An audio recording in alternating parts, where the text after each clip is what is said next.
Hello दोस्तों, स्वागत है आपका अपने चैनल जर्नी टू जीनियस में।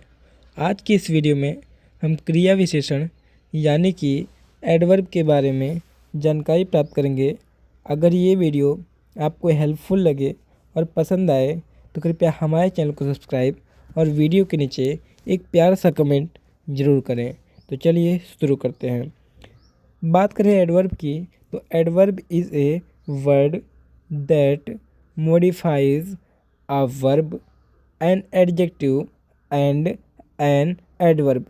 इसका मतलब एडवर्ब वे शब्द होते हैं जो किसी क्रिया यानी कि वर्ब या फिर किसी एडजेक्टिव यानी कि विशेषण या फिर किसी दूसरे क्रिया विशेषण की विशेषता बताते हैं। तो ऐसे शब्दों को हम एडवर्ब यानी कि क्रिया विशेषण कहते हैं।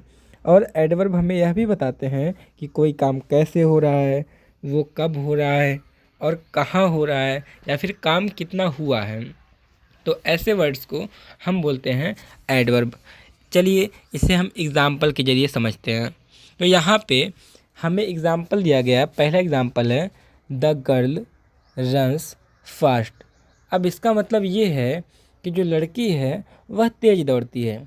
तो यहाँ पे जो रन्स है ये एक वर्ब है और फास्ट एक एडवर्ब है। क्यों? क्योंकि यहाँ पे रन्स जो कि वर्ब है उसकी क्वालिटी को मॉडिफाई कर रहा है। कौन? फास्ट। तो फास्ट शब्द ये बता रहा है कि वो जो दौड़ने की क्रिया हो रही है वो कैसे हो रही है, तेज़ हो रही है या फिर धीमे हो रही है, कैसे हो रही है। तो उसकी क्वालिटी को जो मॉडिफाई कर रहा है वो क्या है? वो एक एडवर्ब है। इसी प्रकार जो फास्ट वर्ड है वो क्या है? एक एडवर्ब है। अब समझते हैं दूसरे एग्जाम्पल में, this house is very beautiful. अब यहाँ पे जो हाउस की बात की गई है कि हाउस कैसा? ब्यूटीफुल है। तो अब यहाँ पे हाउस की क्वालिटी बताई गई है, हाउस की क्वालिटी बताई गई है, इसलिए ब्यूटीफुल वर्ड जो है वो क्या है? एक एडजेक्टिव है। लेकिन यहाँ पे वो हाउस कितना सुंदर है, कम सुंदर है या फिर ज़्यादा सुंदर है? तो वेरी, जो वेरी वर्ड है वो एक एडवर्ब होगा। वेरी क्या होगा? एक एडवर्ब होगा, क्योंकि वो एक एडजेक्टिव की क्वालिटी बता रहा है कि वो ब्यूटीफुल है, तो कितना ब्यूटीफुल है, इसलिए वेरी क्या होगा? एक एडवर्ब होगा। अब तीसरे एग्जाम्पल पे चलते हैं, राम रन्स वेरी फास्ट। अब यहाँ पे रन्स जो कि एक वर्ब है, वर्ब की क्वालिटी को बता रहा है फास्ट। मतलब ये कि वो जो दौड़ रहा है वो कैसे दौड़ रहा है? फास्ट दौड़ रहा है। वो कैसे दौड़ रहा है? फास्ट दौड़ रहा है। तो यहाँ पे फास्ट क्या होगा? फास्ट एक एडवर्ब होगा। अब इस एडवर्ब की भी क्वालिटी कौन बता रहा है? वेरी। क्यों? क्योंकि यहाँ पे फास्ट दौड़ रहा है, तो वह कितना फास्ट दौड़ रहा है इसकी क्वालिटी को वेरी बता रहा है। तो वेरी भी क्या होगा? एक एडवर्ब होगा। आशा करता हूँ ये बात आपको समझ में आई होगी। इसका मतलब सीधा सीधा ये हुआ कि ऐसे वर्ड जो किसी वर्ब या फिर किसी एडजेक्टिव या फिर किसी दूसरे एडवर्ब की विशेषता बताते हैं या उन्हें डिस्क्राइब करते हैं, तो ऐसे वर्ड को हम एडवर्ब बोलते हैं। चलिए आगे समझते हैं। अब यहाँ पे हम कुछ प्रैक्टिस करते हैं। जैसे हमारा एक सेंटेंस है, शी स्माइल्स हैप्पीली। अब यहाँ पे बात की जाए, यहाँ पे एक एडवर्ब होगा हैप्पीली। क्यों? क्योंकि यहाँ पे स्माइल की क्वालिटी बताई जा रही है कि वह कैसे मुस्कुरा रही है, हैप्पीली खुशी से मुस्कुरा रही है, कैसे मुस्कुरा रही है। तो यहाँ पे हैप्पीली को क्या होगा? हैप्पीली एक एडवर्ब होगा। अब आगे समझते हैं, ही शाउट्स लाउडली। अब इसका मतलब वह चिल्लाता है। वह कैसे चिल्लाता है? चिल्लाने की क्वालिटी है लाउडली। तो लाउडली क्या होगा? लाउडली एक प्रकार का एडवर्ब होगा। उसी प्रकार तीसरे वाले में होगा, अंजलि स्पीक्स इंग्लिश फ्लुएंटली। अब यहाँ पे अंजलि इंग्लिश तो बोलती है, लेकिन कैसे बोलती है? फ्लुएंटली बोलती है वो। उसी प्रकार चौथा नंबर है, my father spoke to us angrily. मेरे पिताजी मुझसे बात करते, कैसे करते हैं? एंग्रीली बात करते हैं। तो यहाँ पे एंग्रीली वर्ड जो होगा वो क्या होगा? एक एडवर्ब होगा। आशा करता हूँ ये बातें आपको समझ में आ रही होंगी। जो भी चीज़ किसी वर्ब की या फिर किसी एडजेक्टिव की या फिर किसी दूसरे एडवर्ब की क्वालिटी को बताएं, वही एडवर्ब होते हैं। अब पांचवें एग्जाम्पल चलते हैं, यू ड्राइव केयरलेसली। मतलब तुम ड्राइव तो कर रहे हो, यानी कि कोई गाड़ी जो है वो चला रहे हो, लेकिन कैसे चला रहे हो, केयरलेसली चला रहे हो, इसलिए यहाँ पे केयरलेसली क्या होगा, एक एडवर्ब होगा। अब चलते हैं छठे एग्जाम्पल पे, दे पेंट एयरफुली, मतलब यहाँ पे एयरफुली क्या होगा, एक एडवर्ब होगा। अब चलते हैं आगे, तो अगला है पूजा प्लेज अ गिटार। पूजा क्या करती है, गिटार प्ले करती है, बट वो कैसे प्ले करती है, वंडरफुली, तो वंडरफुली क्या होगा, एक एडवर्ब होगा। तो सब कुछ मिला जुला के यहाँ पे कंक्लूज़न ये निकला कि ऐसे वर्ड जो किसी काम, कैसे, कब, कितना, कितनी बार, किस जगह के बारे में एक्स्ट्रा इन्फॉर्मेशन देते हैं, वही वर्ड्स हमारे एडवर्ब होते हैं। अब बात करते हैं टाइप्स ऑफ एडवर्ब की, कि एडवर्ब कितने प्रकार के होते हैं। तो भाई मेरे, ये जो एडवर्ब होते हैं वो अलग अलग प्रकार के होते हैं, डिफरेंट प्रकार के होते हैं इनके यूजेज के हिसाब से। जैसे पहला एडवर्ब हमारा होता है एडवर्ब ऑफ मैनर, दूसरा एडवर्ब होता है एडवर्ब ऑफ टाइम, तीसरा होता है एडवर्ब ऑफ प्लेस, चौथा होता है एडवर्ब ऑफ फ्रीक्वेंसी, अगला होता है एडवर्ब ऑफ डिग्री, उसके बाद होता है कंजक्टिव एडवर्ब। तो ये सब एडवर्ब के प्रकार होते हैं, ये सब उनकी क्वालिटी के आधार पर डिपेंड करते हैं, ये अलग अलग प्रकार के होते हैं। अब चलिए सबके बारे में एक एक करके हम समझते हैं। तो सबसे पहले हमें पढ़ना है एडवर्ब ऑफ मैनर। सबसे पहले हम क्या पढ़ेंगे, एडवर्ब ऑफ मैनर। तो चलिए समझते हैं एडवर्ब ऑफ मैनर के बारे में। देखिए यहाँ पे हमें बताया गया एडवर्ब ऑफ मैनर के बारे में, लिखा गया है टू टेल द वे और मेथड ऑफ डूइंग समथिंग। मतलब एडवर्ब ऑफ मैनर में आप बताएं मैनर का मतलब क्या होता है। मैनर का मतलब होता है तरीका या फिर ढंग।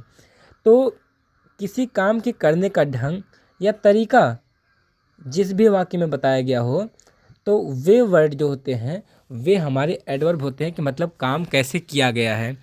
तो जैसे इसमें कौन कौन से वर्ड्स आते हैं, स्लोली, धीरे से, जिसका मतलब होता है धीरे से।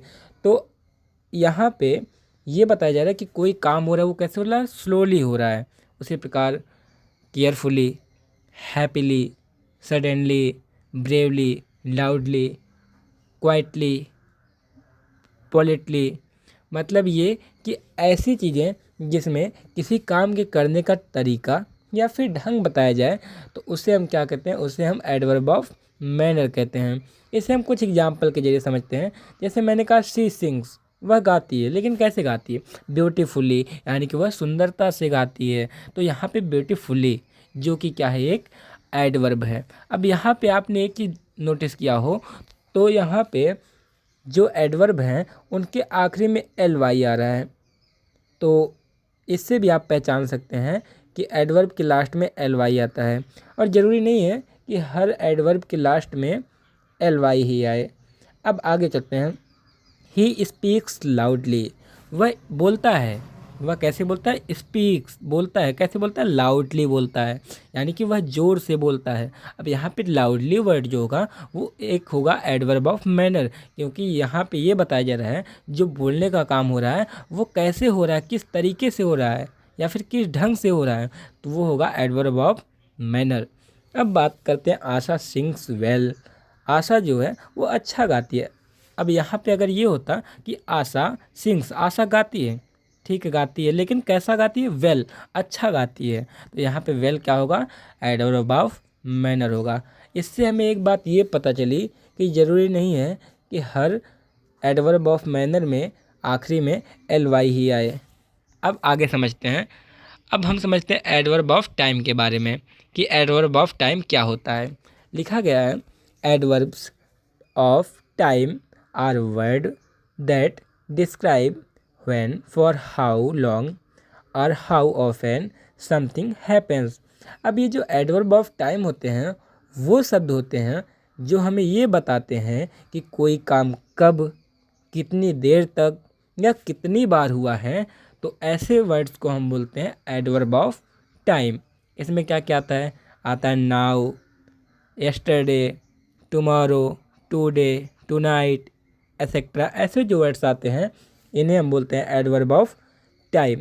जैसे लिखा है शी विल कम टुमारो, अगर यहाँ होता शी विल कम, वह आएगी, ये तो ठीक है, लेकिन कब आएगी, कब आएगी इसका एडवर्ब ऑफ टाइम क्या होगा, टुमारो। तो टुमारो एक प्रकार का एडवर्ब ऑफ टाइम है, क्योंकि यहाँ पे ये बताया जा रहा है कि वह कब आएगी। तो काम कब हो रहा है, कल आने का, तो टुमारो क्या होगा, एक एडवर्ब ऑफ टाइम होगा। उसी प्रकार ही रीड्स डेली, वह डेली पढ़ता है, वह डेली पढ़ता है। तो यहाँ पे अगर ये होता कि वह पढ़ता है तब तो नॉर्मल बात थी, लेकिन वह कब पढ़ता है, यहाँ पे कब बताया जा रहा है, कब पढ़ता है, तो वह डेली पढ़ता है। डेली क्या हुआ, एडवर्ब ऑफ टाइम हुआ। अब हम आगे समझते हैं, दे आर प्लेइंग नाउ, यानी कि वे अभी खेल रहे हैं। तो यहाँ पे वे खेल रहे हैं अगर होता दे आर प्लेइंग तो इतना तो ठीक है, लेकिन कब खेल रहे हैं, वे अभी भी खेल रहे हैं। तो नाउ क्या होगा, नाउ यहाँ पे एडवर्ब ऑफ टाइम होगा। आशा करता हूँ ये बात आपको समझ में आई होगी। अब हम समझते हैं अगले एडवर्ब को। हमारा अगला जो एडवर्ब है वो है एडवर्ब ऑफ प्लेस। तो adverb of place are words that tell where an action took place, जैसे कि उसका लोकेशन, डायरेक्शन या फिर डिस्टेंस। तो एडवर्ब ऑफ प्लेस वे शब्द होते हैं जो बताते हैं कि कोई क्रिया कहाँ हुई है, जैसे उसका स्थान या फिर उसकी दिशा क्या थी या फिर उसकी दूरी क्या थी। तो ऐसे वर्ड्स को हम बोलते हैं एडवर्ब ऑफ प्लेस। यहाँ पे कौन कौन से वर्ड्स यूज होते हैं, जैसे कि here, there, inside, outside, back, etc. अब इसे हम एग्जाम्पल के हेल्प से समझते हैं। जैसे ही लिव्स हियर, मैंने कहा वह यहाँ रहता है। तो वह रहता अगर ये होता तो नॉर्मल होता, लेकिन वो यहाँ पे ये भी बताया गया कि वह रहता कहाँ पे है, तो वह यहाँ पे रहता है, यानी कि हियर क्या होगा, एडवर्ब ऑफ प्लेस होगा। आशा करता हूँ ये बात आप समझ में आई होगी कि यहाँ पे हियर क्या है, एक एडवर्ब ऑफ प्लेस है। अब आगे समझते हैं, the cat is sleeping under the table, यानी कि अगर ये होता कि बिल्ली सो रही है, वो तो है, लेकिन कहाँ पे सो रही है, उसका प्लेस, उसका जो प्लेस है वो अंडर, यानी कि वो नीचे सो रही है। तो अंडर यहाँ पे क्या होगा, एक एडवर्ब ऑफ प्लेस होगा। आशा करता हूँ ये बात आपको समझ में आई होगी। अब हम समझते हैं अगला एग्जाम्पल, दे वेंट एब्रॉड, मतलब वे विदेश गए। तो यहाँ पे अगर ये होता कि दे वेंट, वे गए, तो ये नॉर्मल बात होती, लेकिन वे कहाँ गए, उसका प्लेस क्या था, तो यहाँ पे एब्रॉड क्या होगा, एब्रॉड एक एडवर्ब ऑफ प्लेस होगा। आशा करता हूँ ये बात आपको समझ में आई होगी। अब हम चलते हैं अपने अगले एडवर्ब की तरफ। हमारा जो अगला एडवर्ब होता है उसे हम बोलते हैं एडवर्ब ऑफ फ्रीक्वेंसी। क्या बोलते हैं उसे, एडवर्ब ऑफ फ्रीक्वेंसी। लिखा है, the adverb of frequency elaborates on how many times the frequency of any activity. इसका मतलब एडवर्ब ऑफ फ्रीक्वेंसी यह बताता है या फिर यह प्रकट करता है कि काम कितनी बार हुआ है, मतलब कोई काम हुआ है तो वो कितनी बार हुआ है। जैसे ऑलवेज यानी कि हमेशा, या समटाइम्स, यूजुअली, जनरली, एक्सेट्रा, इसमें ऐसे वर्ड्स आते हैं। अब इसे एग्जांपल के मदद से समझते हैं। जैसे लिखा है, शी फेल्ड ट्वाइस, वह 2 बार असफल रही, यानी कि वह असफल तो रही, लेकिन कितनी बार, 2 बार। तो यहाँ पे ट्वाइस वर्ड जो होगा वो होगा एडवर्ब ऑफ फ्रीक्वेंसी, यानी वह कितनी बार फेल हुई।